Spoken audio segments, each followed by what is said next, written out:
வணக்கம். இன்று 2015ஆம் ஆண்டு டிசம்பர் மாதம் 21ஆம் திகதி திங்கட்கிழமை. இன்றும் இலங்கையில் வெளியான பத்திரிகைகளில் நமது பார்வை செலுத்தும். அந்த வகையில் வீரகேசரி, தினகரன், லங்காதீப மற்றும் டெய்லி மிரர் ஆகிய பத்திரிகைகள் எமது கரம் கிட்டியுள்ளன. முதலில் வீரகேசரி பத்திரிகை எடுத்துக்கொண்டால், சொந்த இடங்களில் குடியேற்றுங்கள், ஜனாதிபதியிடம் மக்கள் கோரிக்கை என்பதுதான் இன்றைய வீரகேசரி பத்திரிகையின் பிரதான தலைப்புச் செய்தியாக வெளியாகியுள்ளது.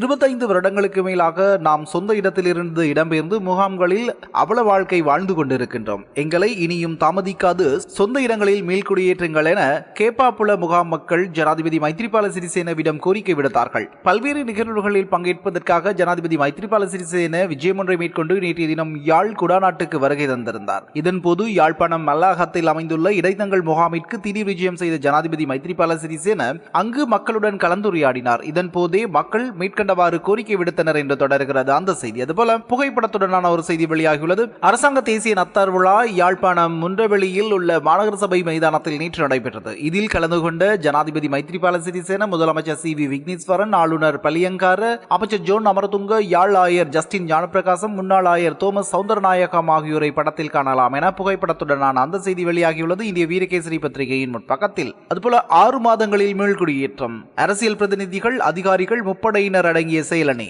யாழ்ப்பாணத்தில் ஜனாதிபதி மைத்ரிபால சிறிசேன உறுதி என்ற ஒரு செய்தியும் கட்டமிடப்பட்ட செய்தியாக வெளியாகியுள்ளது. நாம் ஆட்சியில் அமர்ந்ததன் பின்னர் மீண்டும் விடுதலை புலிகள் தலை தூக்குவதற்கு இடமளிக்கப்பட்டுள்ளது, யுத்தம் நடைபெறப் போகிறது, தேசிய பாதுகாப்புக்கு அச்சுறுத்தல் ஏற்பட்டுள்ளது போன்ற விசமத்தனமான பிரசாரங்களை அடிப்படைவாதிகள் கொழும்பிலிருந்து கொண்டு முன்னெடுக்கின்றார்கள். நாட்டின் தேசிய பாதுகாப்புக்கு அச்சுறுத்தல் ஏற்பட இடமளிக்கப்பட மாட்டாது, மீண்டும் யுத்தம் ஏற்படுவதற்கோ விடுதலை புலிகள் தலை தூக்குவதற்கோ வாய்ப்பளிக்கப்பட மாட்டாது என ஜனாதிபதி மைத்ரிபால சிறிசேன உறுதிபட தெரிவித்தார் என்று தொடர்கிறது அந்த செய்தி. அதுபோல வடக்கு முதல்வர் சி வி விக்னேஸ்வரன் தலைமையில் வடக்கு மக்கள் பேரவை அங்குரார்ப்பணம் என்ற செய்தியும் வெளியாகியுள்ளது. தமிழ் மக்களின் நலன்களை பாதுகாப்பதையும் வலியுறுத்துவதையும் நோக்காக கொண்டு தமிழ் மக்கள் பேரவை அங்குரார்ப்பணம் செய்யப்பட்டுள்ளது. வடமாகாண சபை முதலமைச்சர் சி வி விக்னேஸ்வரன் தலைமையாகவும் வைத்திய நிபுணர் லக்ஷ்மண், மட்டக்களப்பு மாவட்ட சிவில் சமூகத்தின் செயலாளர் டி வசந்தராஜா ஆகியோர் இணைத்தலைவர்களாகவும் கொண்ட இந்த பேரவையானது மத தலைவர்கள், தமிழ் அரசியல் கட்சிகளின் தலைவர்கள், சிவில் சமூக பிரதிநிதிகள் ஆகியோரை அங்கத்துவமாக கொண்டுள்ளது என்று தொடர்கிறது அந்த செய்தி. அதுபோல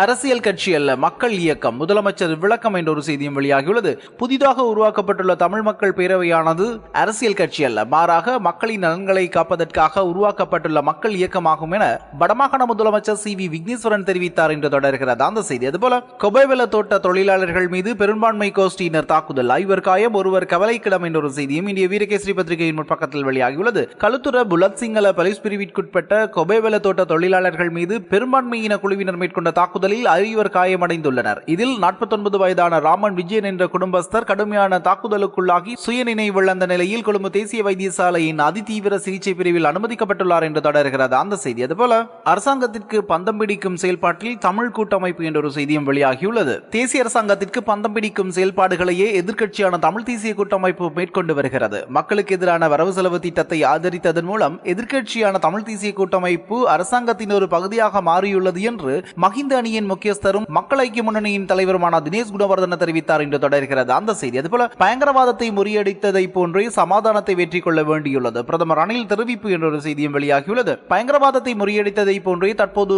எங்களுக்கு சமாதானத்தை வெற்றி கொள்ள வேண்டியிருக்கிறது. அதற்காகவே ஜனவரி 8ஆம் தேதி மக்கள் எமக்கு ஆணையை வழங்கியுள்ளார்கள். யுத்தத்தை முடிவுக்கு கொண்டு வந்துள்ளதோடு மேலதிகமாக மோதலால் பாதிக்கப்பட்டுள்ள மக்களின் மனங்களில் ஏற்பட்டுள்ள காயங்களை ஆற்றி வருவதற்கு முயற்சிகள் மேற்கொள்ளப்பட வேண்டும். காயம் ஏற்பட்டால் அதனை ஆற்றுவது அவ்வளவு இலகுவான காரியமல்ல எனவும் பிரதமர் ரணில் விக்ரமசிங்க தெரிவித்துள்ளார் என்று தொடர்கிறது அந்த செய்தி இந்திய வீரகேசரி பத்திரிகையின் பக்கத்தில். அதுபோல இந்திய தினகரன் பத்திரிகை எடுத்துக்கொண்டால், யாழ் தெல்லிப்பளை அகதி முகாமுக்கு ஜனாதிபதி திடீர் விஜயம் என்ற செய்தி புகைப்படத்துடன் வெளியாகியுள்ளது. அதுபோல அகதி மக்களின் பிரச்சினைக்கு 6 மாதங்களில் தீர்வு, யாழ் தேசிய நத்தார் விழாவில் ஜனாதிபதி மைத்திரி தெரிவிப்பு என்ற ஒரு செய்தியும் வெளியாகியுள்ளது. 26 வருடங்களாக இடம்பெயர்ந்து வாழும் மக்களின் பிரச்சினைக்கு 6 மாத காலத்தில் தீர்வு பெற்றுக் கொடுக்கப்படும் என ஜனாதிபதி மைத்ரிபால சிறிசேன நேற்று தெரிவித்தார் என்று தொடர்கிறது அந்த செய்தி. அதுபோல ஆழ்கடலில் தங்க கட்டிகளுடன் படகு முற்றுகை என்ற செய்தியும் கட்டமிடப்பட்ட செய்தியாக வெளியாகியுள்ளது. சுமார் 2,45 லட்சம் ரூபாய் பெறுமதியான தங்க பிஸ்கட்டுகள் கடல் மார்க்கமாக இந்தியாவுக்கு கடத்த முற்பட்ட இளைஞர் ஒருவர் கைது செய்யப்பட்டுள்ளார் என்று தொடர்கிறது அந்த செய்தி. அதுபோல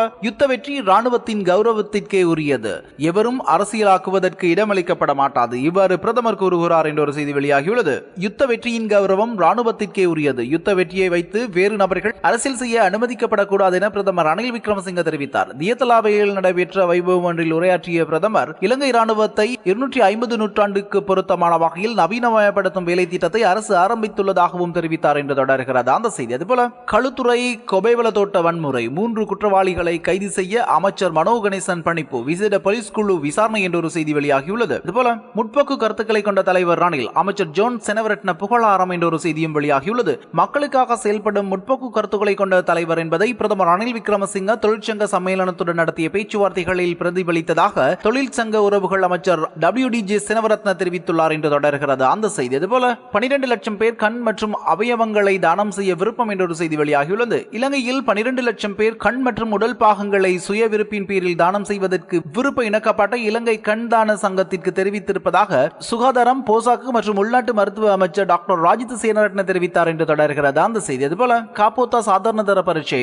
விடைத்தாள் திருத்தம் பணி 28 என்ற ஒரு செய்தியும், மக்கள் பேரவை ஒரு இயக்கம், அது அரசியல் கட்சி அல்ல, இவ்வாறு CV விக்னேஸ்வரன் கூறுகிறார் என்ற ஒரு செய்தியும், மஹிந்த ஆட்சியில் முறைகேடுகளாராய நீண்ட காலம் எடுக்கும் என்ற ஒரு செய்தியும் சிறு செய்திகளாக வெளியாகியுள்ளன இந்திய தினகரன் பத்திரிகையின் பக்கத்தில். அதுபோல இந்திய லங்காதீப பத்திரிகை எடுத்துக்கொண்டால் பல திருத்தங்களுடன் வரவு செலவு திட்டம் 3/2 பெரும்பான்மையுடன் நிறைவேற்றப்பட்டது. ஆதரவாக 160, எதிராக 51 என்ற செய்திதான் இந்திய லங்காதீப பத்திரிகையின் பிரதான தலைப்புச் செய்தியாக வெளியாகியுள்ளது. அதுபோல சவுதியில் பணிபுரிந்த பெண் ஒருவருக்கு 11 ஆணைகள் அறையப்பட்டுள்ளன என்ற ஒரு செய்தியும் இன்றைய லங்காதீப பத்திரிகையின் பிரதான தலைப்புச் செய்தியாக வெளியாகியுள்ளது. யாழ்ப்பாண நத்தார் நிகழ்வில் ஜனாதிபதி கலந்து கொண்டார் என்ற செய்தி புகைப்படத்துடன் வெளியாகியுள்ளது. அதுபோல இவ்வாறு பல திருத்தங்கள் செய்யப்பட்ட வரவு செலவு திட்டம் வரலாற்றிலேயே இல்லை, இவ்வாறு மஹிந்த ராஜபக்ச கூறுகிறார் என்ற ஒரு செய்தியும் வெளியாகியுள்ளது இந்திய லங்காதீப பத்திரிகையின் பக்கத்தில். அதுபோல இந்திய டெய்லி மிரர் பத்திரிகை எடுத்துக்கொண்டால் நிசா பிஸ்வால் இலங்கை வருகிறார் என்ற ஒரு செய்தி வெளியாகியுள்ளது. அதுபோல அரசாங்கம் எதிர்காலத்தை கருத்தில் கொண்டு தீர்க்கமான முடிவுகளை எடுத்து வருவதாக லக்ஷ்மன் கிரியல்ல கூறுகிறார் என்ற ஒரு செய்தியும் இந்திய டெய்லி மிரர் பத்திரிகையின் பக்கத்தில் வெளியாகியுள்ளது. இவைதான் இன்றைய தினம் இலங்கையில் வெளியான பத்திரிகைகளில் காணப்பட்ட மிக முக்கியமான செய்திகள். இனி நாளைய தினமும் சந்திப்போம். நன்றி, வணக்கம்.